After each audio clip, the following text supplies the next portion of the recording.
Philippe Viard, donc directeur de l'atelier spectacle, on est en clôture en direct de première ligne, donc les 2 journées professionnelles qui présentent des projets artistiques en devenir dans les mois et même les années qui viennent.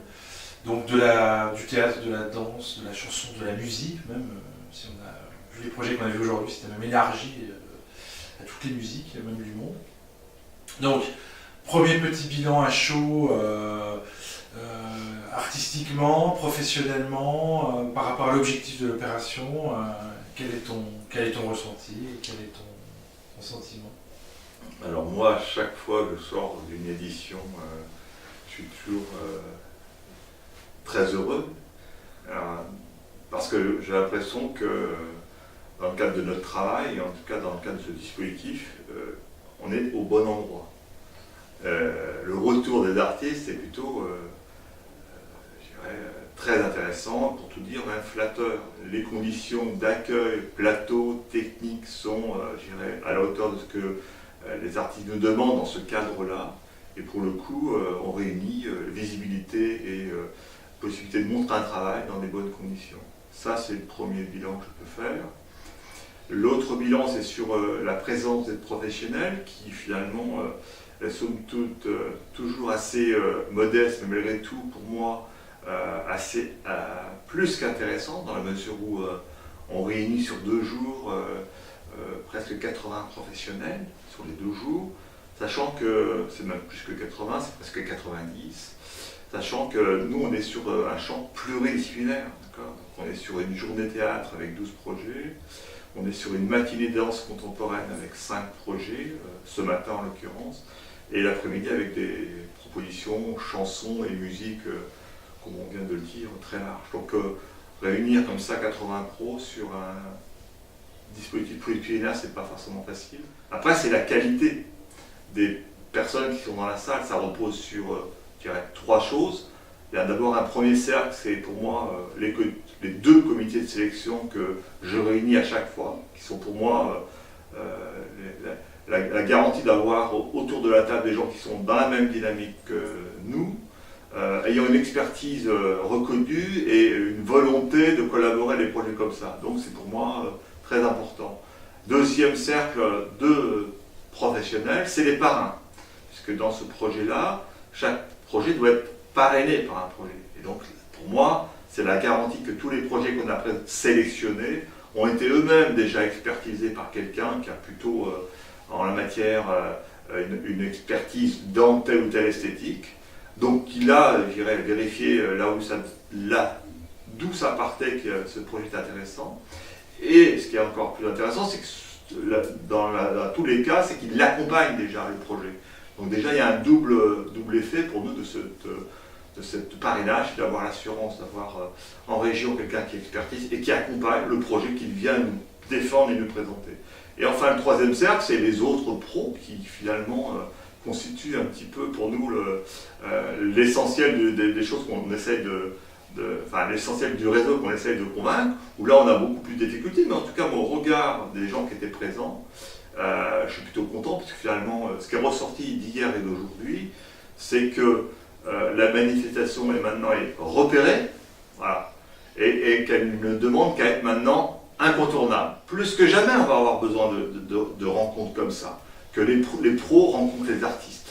Ça s'appelle première ligne, l'échangeur artistique. C'est pas un hasard, c'est pas que uniquement, on vient pas ici uniquement pour faire de la représentation, on vient ici pour échanger avec des équipes.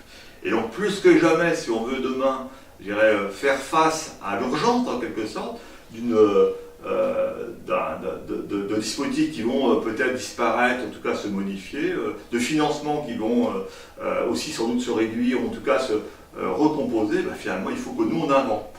Il faut que les professionnels, en l'occurrence les diffuseurs, les programmateurs, les directeurs, inventent des nouveaux espaces d'échange et de rencontres. C'est ce que j'appelle finalement je dirais, un peu l'innovation. Ensuite, finalement, les retombées parfois sont ce que je disais, donc le comité de sélection, lui, il va s'engager sur des projets. Donc ça va être un effet dans un mois, grosso modo. Chacun va pouvoir se positionner sur ce qu'il va faire avec l'un ou l'autre des projets. Moi, par exemple, je sais que je m'engage sur un projet coproduire un projet de danse, un projet théâtre et un projet musique. Voilà. À préacheter ensuite et accueillir en résidence s'ils veulent. Ça, c'est l'engagement par rapport au dispositif première ligne. Mes collègues qui font partie des comités de sélection, eux aussi, vont s'engager selon leur envie, leurs possibilités, mais en tout cas, l'ensemble des membres de ces deux comités de sélection on se réunit début février pour faire le bilan, à la fois pour mesurer l'écart entre ce qu'on a vu sur dossier et ce qu'on a vu sur scène, mesurer cet écart, est-ce qu'on a bien fait la bonne sélection, parce que c'est aussi important qu'on mesure cet écart-là, parce que ça engage quand même la responsabilité, ça engage notre responsabilité maintenant, et ensuite voir comment on peut finalement, qui va soutenir telle équipe. Le but, c'est pas de soutenir qu'une seule équipe, hein, soyons clairs, c'est peut-être que chacun s'approprie un projet et le soutienne à sa manière sur l'avenir. Ça, c'est dans un mois. Et les retombées, c'est parfois que dans un an, ils nous diront, ah bah oui, finalement, les 2-3 entrées que tu as pu nous dire, ou qu'on a pu aborder, ça aura été utile à la production. Ça, on ne l'évalue pas, cet impact-là. On va aussi, ce qu'il faut qu'on imagine, je pense, en tout cas, moi, c'est d'arriver à un moment donné à se réunir, ou à se retrouver entre tous ceux qui ont envie de travailler sur l'accompagnement artistique. Voilà. Pour moi, ça me semble essentiel.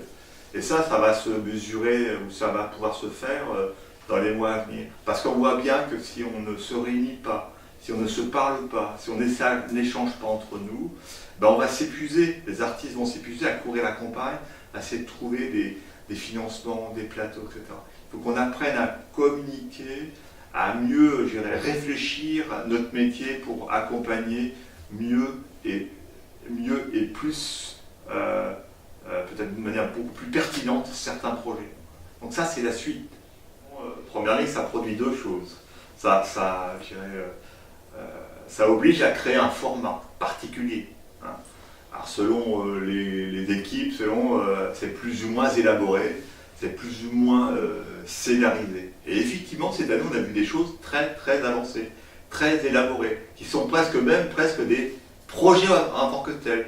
Ils pourraient faire partie et être proposés ailleurs en tant que tels. C'est assez intéressant. Donc ça, c'est les nouveaux, une nouvelle manière de présenter son travail. Ça, c'est clair, ça déclenche ça. Ça confirme les engagements, c'est-à-dire qu'on voit bien que c'est un enjeu, même d'une demi-heure, et que du coup... Et l'autre point que ça crée, l'autre point que ça crée, c'est que ça déclenche le début de la création. Parce que finalement, ce qui est présenté là, ça devient, c'est plus du off, c'est du on. C'est officiel. Alors pour conclure et revenir à des choses bassement terre à terre, mais quand même, donc rendez-vous janvier du coup 2017. Donc on rappelle un peu le timing de l'opération, parce qu'il y a un comité de sélection. Donc on rappelle un peu rapidement le calendrier, comme voilà. Donc, alors, on voit les dossiers à qui, comment, à quelle date. Donc le calendrier, effectivement, on lance l'appel à projet début juin, donc juin 2016. Dépôt des dossiers avant fin août 2016, donc il y a 3 mois. Et le conseil que je donnerais, c'est plutôt d'abord de se garantir du parrainage. Donc il faut trouver très tôt le parrain, parce que juillet-août, c'est pas facile de courir après un parrain. Donc c'est la première recommandation. On voit qu'à chaque fois, les équipes elles courent après ce qu'on fait signer des engagements. Et donc de déposer le dossier fin août. Et donc les comités se réunissent fin septembre. En octobre, on organise une journée de coaching avec toutes les équipes sélectionnées, qui ont fait venir ici, in situ, les 22 équipes.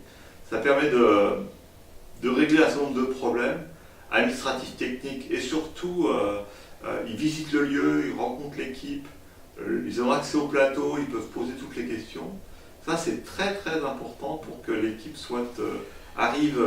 Ensuite, donc, elle arrive, donc, on est en octobre, novembre, décembre, janvier. Donc une équipe, elle a entre 3 et 4 mois pour élaborer cette proposition qu'elle va nous faire sur scène. Donc on a vraiment allongé le timing pour notamment les mettre en situation de travailler, mais aussi pour être dans le bon calendrier des demandes de subvention. Parce qu'on se rend compte qu'être sélectionné à première ligne, maintenant, peut être un élément peut-être, je dis bien, mais en tout cas, qui valorise un dossier. Et puis janvier, c'est encore la bonne période pour que les gens s'engagent sur les projets de l'année et de la saison suivante. L'autre date importante, c'est qu'après cette présentation, on se réunit pour effectivement débriefer et délibérer. Voilà. Donc c'est à quand Début février. Début février, pardon, j'ai pas entendu. Eh bien écoute Philippe, je te remercie beaucoup. Merci aussi d'avoir accueilli l'équipe d'Arbre de la Seine qui s'est fait un plaisir en plus de rencontrer les équipes artistiques. Donc c'est bien. Voilà. Ça fut un réel plaisir.